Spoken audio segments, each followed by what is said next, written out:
Hello everyone. आज हमारे साथ जो शख्सियत मौजूद हैं वो हैं सिरसा हरियाणा से mental health counsellor mister Dilbagh Singh. तो आज हम दिलबाग सर से जानेंगे हेल्थ से रिलेटेड, मेंटल हेल्थ से रिलेटेड बहुत सारे टॉपिक्स के बारे में, और ये भी जानेंगे कि कुछ सिचुएशंस ऐसी होती हैं जब हम चीज़ों को हैंडल नहीं कर पाते, तो क्या दवाइयाँ उनके लिए कारगर हैं या एक अच्छी काउंसलिंग। तो हमारे साथ मौजूद हैं आज की guest mister Dilbagh Singh. Sir, बहुत बहुत स्वागत है आपका। जी, थैंक यू जी, बहुत-बहुत धन्यवाद आपका राहुल जी। जी, तो दिलबाग सर, पहले तो आप बताएं कि इस कोरोना टाइम में, पैंडेमिक टाइम में, जब बहुत सारे लोग बहुत परेशान हैं, ऐसे में आपने एक अलग ही काम शुरू किया लोगों को मेंटल पीस देने का, उनकी काउंसलिंग करने का, उन्हें सुकून पहुंचाने का। तो इसकी इंस्पिरेशन कहाँ से मिली?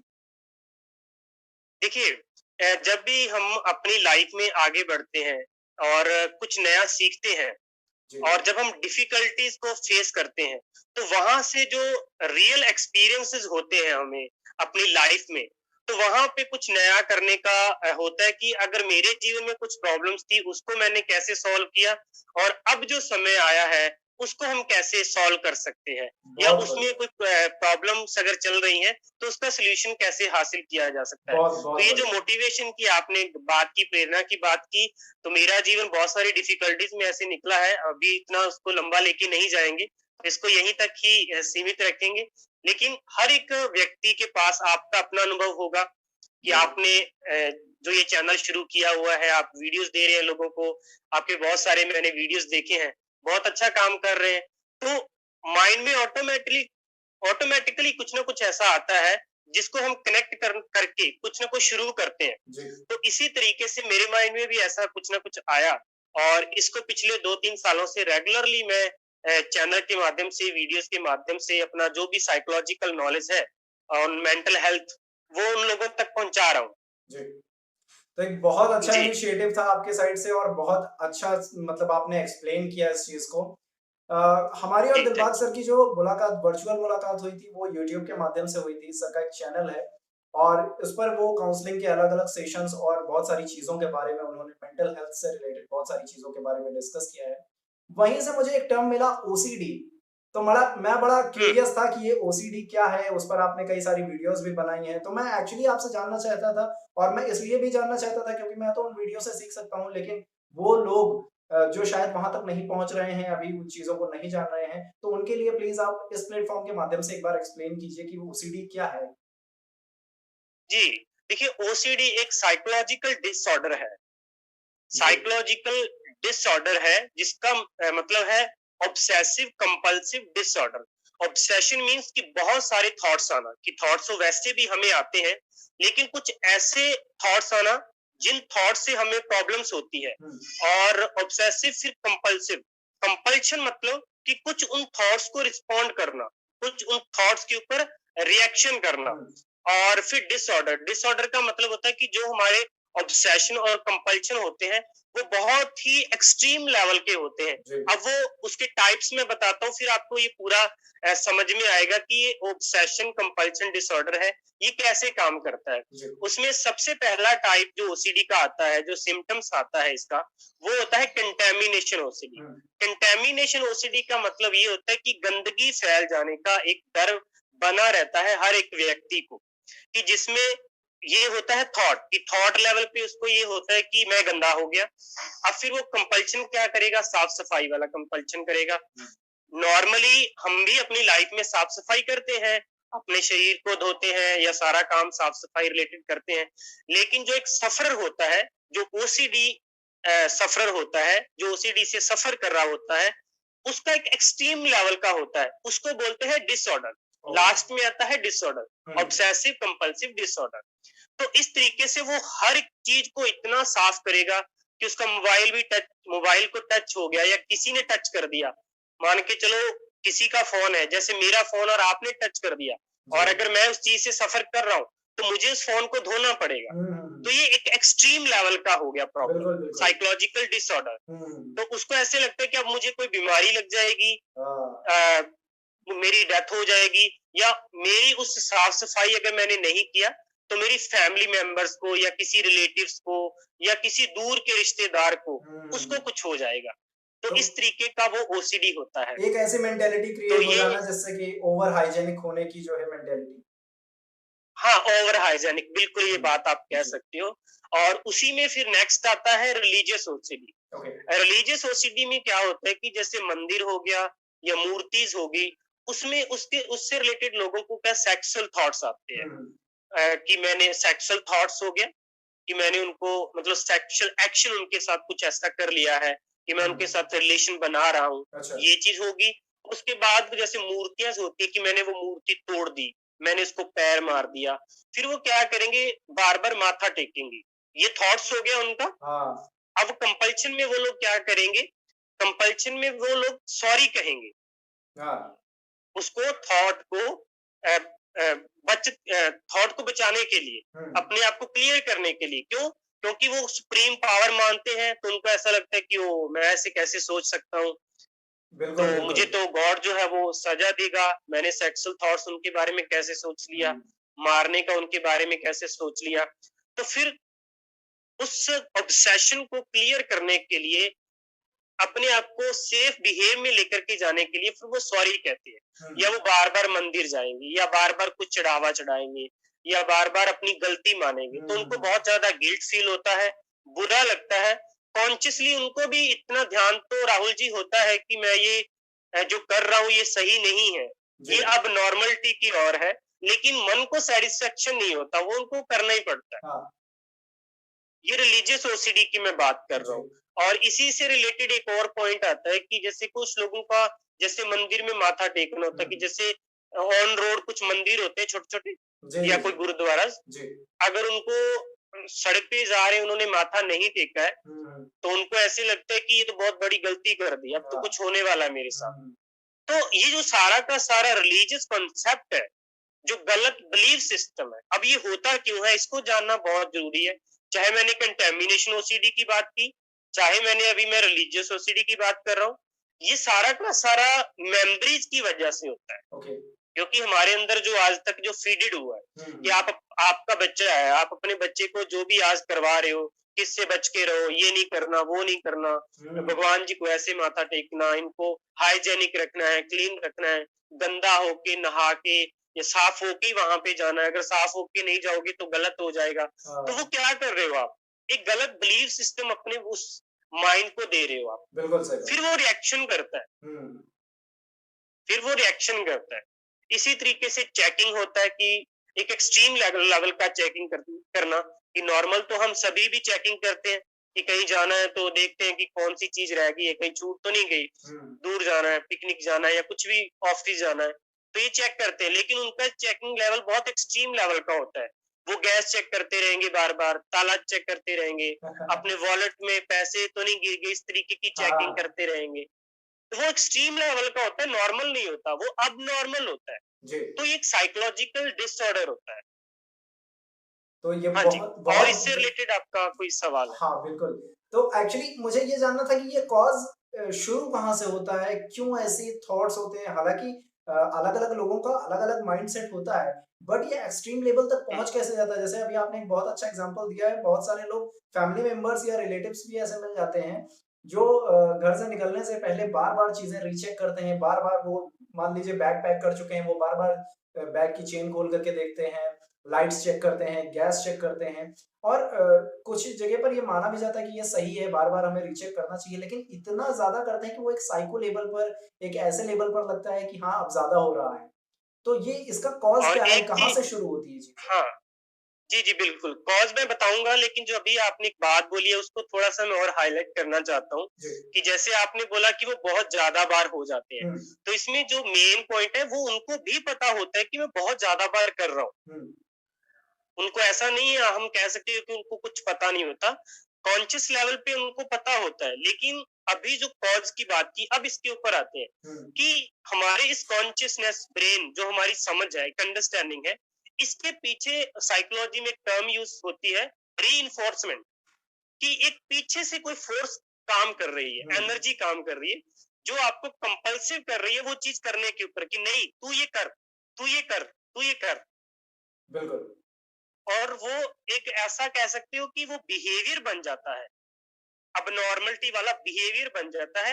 एक तो उसमें हैबिट होती है और दूसरी उसमें एक बिलीफ सिस्टम होता है। और जो तीसरा पॉइंट आता है, तीसरा पॉइंट देखो, इसको मैं एक चीज कहना चाहूंगा कि जैसे मैंने अभी बोला कि एक बैकग्राउंड हमारे पीछे काम करता है। वो क्या काम करता है? अभी सपोज करो कि आपके पास एक फोन है, ठीक है, और फोन है और आपका इतना बजट नहीं है कि आप वो दूसरा फोन खरीद सको, ठीक है। तो मुझे आप ये बताइए कि आप उस फोन की कितनी केयर करेंगे? करेंगे ना? बहुत क्योंकि ज्यादा। हमारा बिल्कुल। बजट नहीं है कि हम उसको दोबारा से ले सके। सपोज कर 10-15 हजार का फोन है, हाँ, तो इतना नहीं है, तो हम उसको देखेंगे कि यार ये कहीं गिर तो नहीं गया। बिल्कुल बिल्कुल। तो वो एक लेवल पे सही है। इसी तरीके से जो डिफरेंट डिफरेंट जो डिसऑर्डर होते हैं, उसके पीछे एक फोर्स काम करती है। कि जैसे सपोज करो, एक और मैं एग्जांपल लेता हूँ कि ईगो। अभी मैं आपकी तारीफ कर दूं या किसी थर्ड पर्सन की हम तारीफ कर दें, तो वो खुश हो जाएगा। बिल्कुल। अगर उनको पूछे कि आप खुश कैसे हो, वो रियलिटी खुशी तो नहीं है ना, वो एक तो टेम्परेरी लेवल का प्लेजर हमने दिया और वो खुश हो गया। अब सही। ये फोर्स काम किया या नहीं किया, इस फोर्स को समझना बहुत जरूरी है। हाँ। जो री की टर्म मैंने यूज की कि पीछे के साइकोलॉजी के उस फोर्स को समझो। कि अभी सपोज करो मैं आपसे बात कर रहा हूँ या मैं अपनी तारीफ कर रहा हूँ आपके सामने, तो वो मैं क्यों कर रहा हूँ मुझे वो पता होना चाहिए कि मैं अपने आप को दिखाने के लिए आपके सामने तारीफ कर रहा हूँ। अगर तो दिखाने के लिए कर रहा हूँ तो ये भी मुझे पता होने की चाहिए कि हाँ, दिखाने के लिए कर रहा हूँ। क्योंकि दिखाने के लिए क्यों कर रहा हूँ? क्योंकि वो मेरी ईगो सेटिस्फेक्शन हुआ कि मुझे सेटिस्फेक्शन मिल रहा है, मुझे तारीफ मिलेगी। उसके पीछे का बैकग्राउंड पता चला ना। तो जो अबनॉर्मलिटी जो बिहेवियर है उसके पीछे के बैकग्राउंड को जब हम चेक करते हैं, तो फिर हम अबनॉर्मलिटी की ओर नॉर्मलिटी की ओर आते हैं। ये बिहेवियरल कॉन्सेप्ट है। अच्छा, बेसिकली इसके लिए लोग कहते हैं कि योगा, मेडिटेशन और इस तरह की चीजें करनी चाहिए। तो क्या बेसिकली इन चीजों से या उसका जो बिलीफ सिस्टम है वो जो है एक्सटर्नल काउंसलिंग या एक्सटर्नल मोटिवेशनल जो सोर्सेज हैं, तो क्या उससे जो है वो सही हो जाता है या फिर दवाइयाँ, कुछ पर्टिकुलर दवाइयाँ हैं उसके लिए, एक पर्टिकुलर टाइम पीरियड तक उसको चलाना होता है? इसके बारे में कुछ जी बताइए, राहुल सॉल्यूशन जी, क्या जी राहुल जी, बहुत ही अच्छा सवाल किया आपने और ये बहुत इंपॉर्टेंट है आपका। देखो, जो योगा टेक्निक्स होती हैं या फिजिकल कुछ एक्सरसाइज होती हैं या मेडिटेशंस होती हैं, ये बॉडी के लेवल पे कुछ टाइम के लिए सही होता है।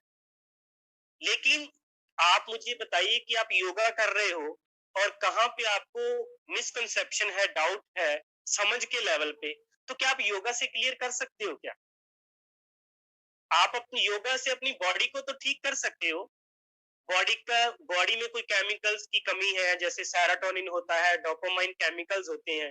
अपनी बॉडी देखा जाए तो टोटली केमिकल्स बेस्ड है, रासायनिक बेस्ड है। कि बिल्कुल। अगर आप कुछ खाते हो और वो खाना उल्टा सीधा हो गया, ऊपर नीचे हो गया, तो आपकी बॉडी रिएक्शन देगी।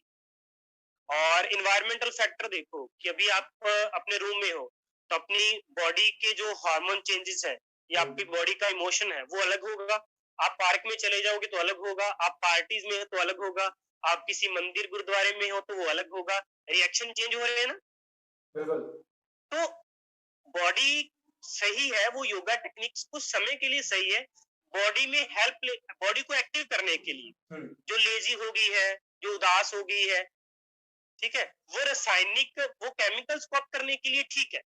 लेकिन वो समझ जो है वो आपको योगा टेक्निक्स या फिजिकल एक्सरसाइज कभी नहीं दे सकती। उसके लिए फिर क्या होता है? उसके लिए फिर काउंसलिंग होती है। काउंसलिंग जैसे अभी हम एक दूसरे के साथ बात कर रहे हैं कि सपोज करो आपको आपको कहीं जाना है और आप बीच बीच चौराहे पर खड़े हैं रास्ते पे, और आप चौराहे पर खड़े हैं और इधर उधर जाने से डर रहे हैं कि यार मैं किधर जाऊं, पजल हो रहे हैं और थोड़ा सा डर भी लग रहा है कि यार मैं कहीं गलत जगह ना चला जाऊं। हाँ। तो फिर उसमें सपोज करो कोई आया और क्या हुआ कि उसने आपको रास्ता बता दिया कि ये रास्ता सही है आपके लिए। तो मुझे आप बताइए क्या क्या उसी टाइम आप रिलैक्स नहीं हो जाओगे? बिल्कुल सही बात हो है। जाओगे या नहीं? हाँ, सॉल्यूशन सॉल्यूशन मिल उसी गया। टाइम रिलैक्स हो जाओगे, हाँ। सोल्यूशन मिल गया ना। हाँ। तो ऐसा ही होता है कि जब वो अबनॉर्मल बिहेवियर जो है उसमें एक रास्ता बताने वाला होना चाहिए।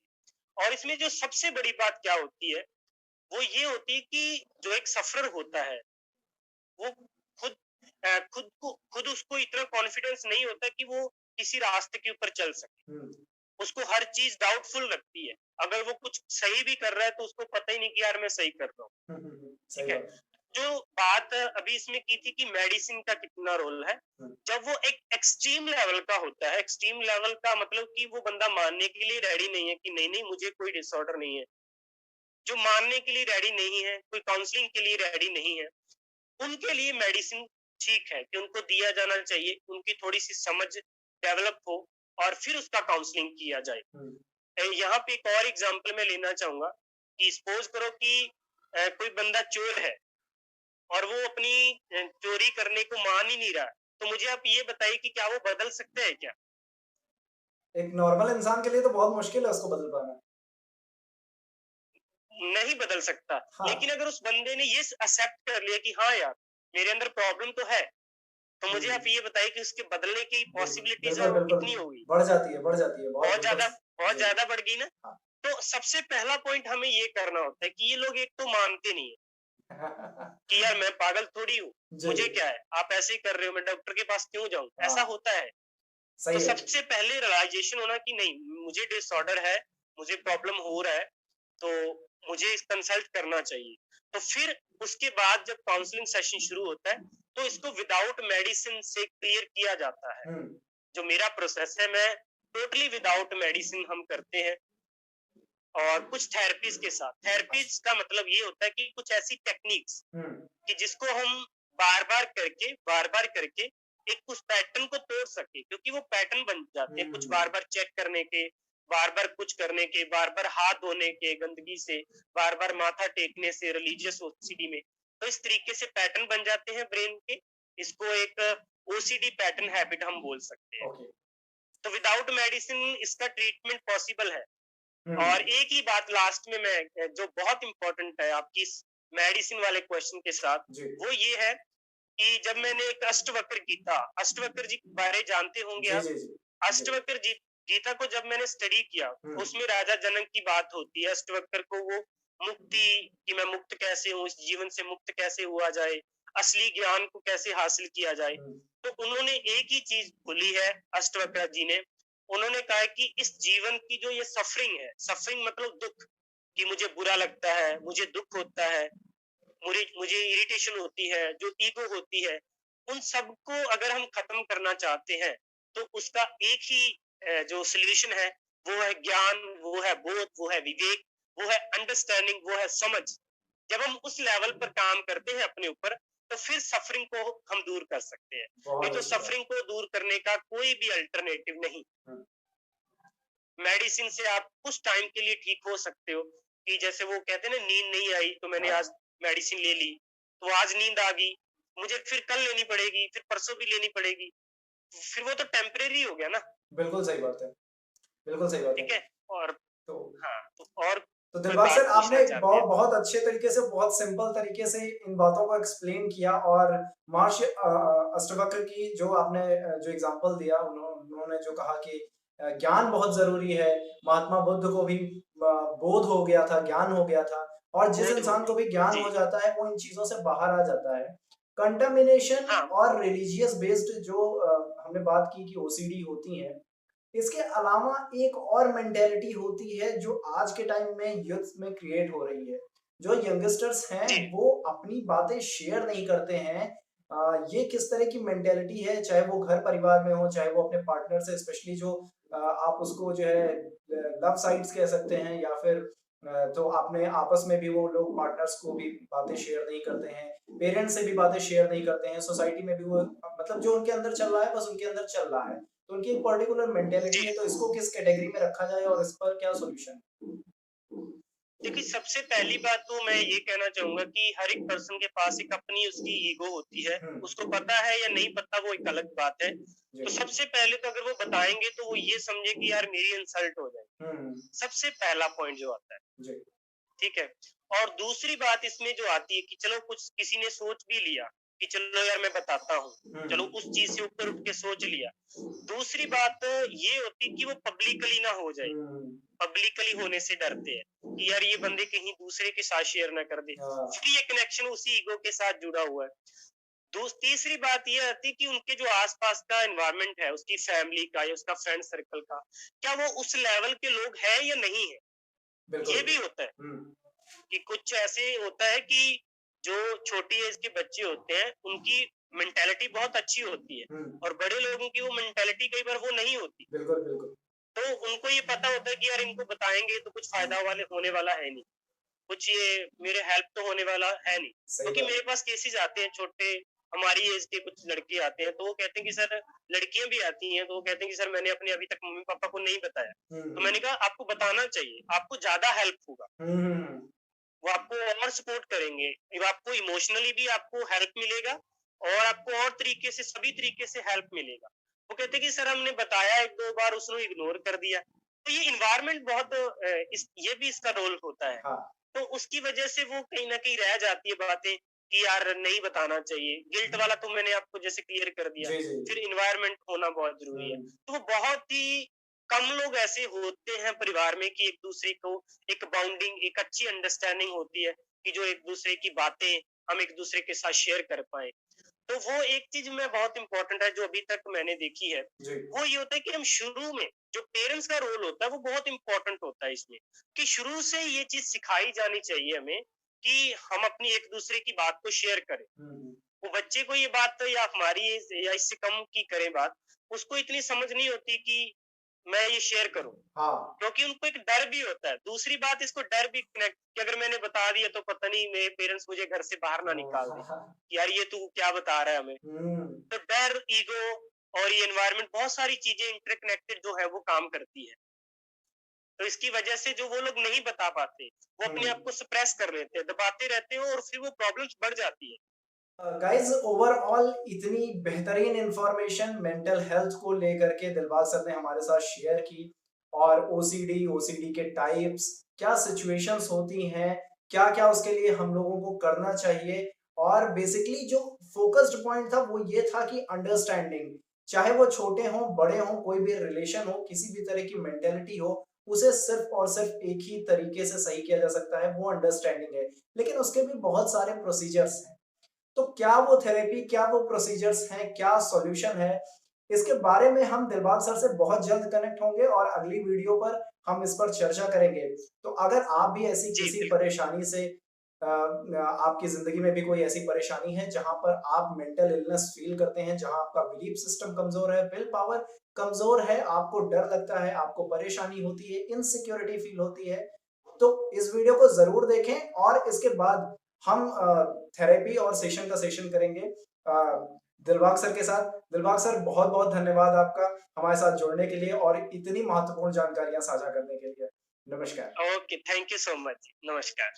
गाइज आप दिलबाग सर के चैनल पर जाकर के बहुत सारी यूजफुल इंफॉर्मेशन ले सकते हैं मेंटल हेल्थ से रिलेटेड, और अगर आप उनके सेशन को पसंद करते हैं तो आपके लिए कमेंट सेक्शन में उनके चैनल का लिंक दिया हुआ है।